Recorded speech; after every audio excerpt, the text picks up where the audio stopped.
वसंतराव नाईक मराठवाडा कृषी विद्यापीठातील निविदा प्रक्रियेतून जिओ टॅगिंगची अट अखेर रद्द.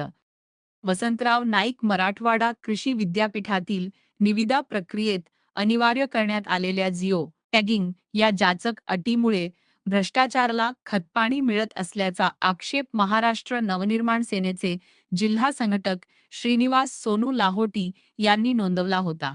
या संदर्भात लाहोटी यांनी 10 जुलै रोजी विद्यापीठ प्रशासनाला लेखी निवेदन सादर करून सदर अट रद्द करण्याची मागणी केली होती. विद्यापीठाच्या कार्यकारी परिषदेच्या 222व्या बैठकीत जिओ टॅगिंग अनिवार्य करण्याचा ठराव मंजूर करण्यात आला होता. मात्र जलसंपदा विभागाने 18 जून 2024 रोजी काढलेल्या शुद्धीपत्रकानुसार ही अट रद्द करण्यात आली होती. तरीही विद्यापीठाने ती कायम ठेवली होती.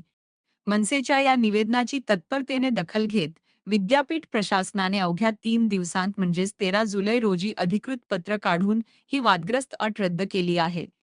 विद्यापीठ प्रशासनाने अद्ययावत शासन निर्णयाच्या अधीन राहून निविदा प्रक्रिया राबविण्याचे निर्देश विद्यापीठ अभियंत्यांना दिले आहेत. या निर्णयामुळे निविदा प्रक्रियेतील 60 ते 70 कोटी रुपयांच्या संभाव्य गैरप्रकारांना आळा बसला आहे. प्रशासनाच्या या त्वरित कार्यवाहीचे श्रीनिवास लाहोटी यांनी स्वागत केले असून पारदर्शक कार्यपद्धतीसाठी आपला लढा यशस्वी झाल्याची भावना व्यक्त केली आहे. सोनू सर, काय सांगाल, आज मनसेने पुन्हा एकदा आक्रमक भूमिका घेऊन वसंतराव नाईक मराठवाडा कृषी विद्यापीठाच्या ज्या टेंडर प्रक्रियेसंदर्भात त्या संदर्भात पुन्हा एकदा आक्रमक पवित्रा घेऊन याबाबत चौकशी करण्याची आदेश दिले. काय प्रकार आहेत? कार्यकारी अभियंता वसंतराव नाईक मराठवाडा कृषी विद्यापीठ येथील जे कार्यकारी अभियंता साहेब आहेत त्यांनी चांगल्या मोठा भ्रष्टाचार करण्याच्या तयारीत होते, पण तो भ्रष्टाचार मनसेमार्फत हाणून पाडण्यात आलेला आहे. विषय असा होता की 2021चा एक GR होता जलसंपदा विभागाचा. खर तर वसंतराव नाईक मराठवाडा कृषी विद्यापीठ इथल्या कार्यकारी अभियंत्यांना सिमिलर GR असतात PWD चे, पण तरी त्यांनी ते स्वतःच्या फायद्यासाठी त्या GR चा एक रेफरन्स घेतला. संदर्भित GR मधला एक 14 क्रमांकचा जिओ टॅगिंग संदर्भातला मुद्दा होता की तो 2024ला तो रद्द करण्यात आला. तो पूर्ण मुद्दाच काढून घेण्यात आला. पण सन्माननीय जे कोणी आमचे कार्यकारी अभियंता आहेत त्यांनी ते त्या GR च्या पुढचे जे अपडेट आहे शुद्धीपत्रक तो रद्द झालेला असं कुठलंही ह्यांची जी कार्यकारी परिषद आहे त्यांना दाखवलंच नाही. फक्त त्या GR चं रेफरन्स घेतलं आणि इथं सगळी ते पुटअप केलं आणि तो ठरावही मंजूर झाला. म्हणजे जेणेकरून त्यांच्या मर्जीतल्या फक्त 3 जणांना जिओ टॅगिंग ते देणार आणि ते 3 जणच फक्त ते टेंडर भरणार असा तो विषय होता आणि असा त्यांचा तो डाव होता. भ्रष्टाचार झाला नाही होणार होता. पण संदर्भित गोष्ट महाराष्ट्र नवनिर्माण सेना आणि माझ्या निदर्शनास आली तर मी गेल्या शुक्रवारी म्हणजे 3 दिवसापूर्वी ह्यांना निवेदन दिलं, या सगळ्या विषयाचं गांभीर्य दाखवलं आणि सोमवारपासून मी आंदोलन करणार असा इशारा दिला. तर जो काही तो ठराव होता तो ह्या पत्र मला दिलंय की तो ठराव सगळा रद्द करण्यात आलेला आहे कुलगुरूने आदेशित करून.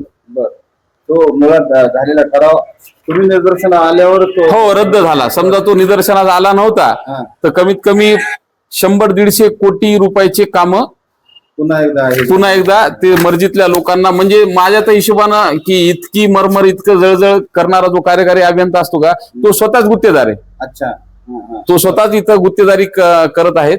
ठीक आहे, आता हे प्रकरण आले, पण ह्या विषयापासून म्हणजे ह्या विषयात आता समजा ती सगळी प्रोसिजर थांबलेली आहे. नवीन जे काही GR आहेत PWD चे, जलसंपदाचे नाही बरं का, PWD चे, त्याच्यानुसार जी काही टेंडर प्रक्रिया राबवली जाणार आहे नियमानुसार ती राबवली जाणार असं हे पत्र आश्वासनाचं मला दिलेलं आहे. आता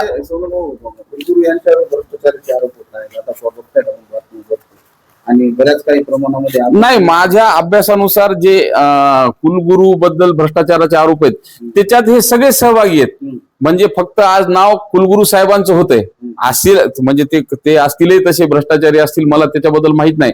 पण इतर ह्या सगळ्या लोकांमुळं ह्यांच्या चुकीच्या केलेल्या दिशाभुलेमुळं कदाचित ते अडचणीत येत आहेत. पुणे कोर्टात बी या बाबतीत आता आपण बातम्या पाहिल्या.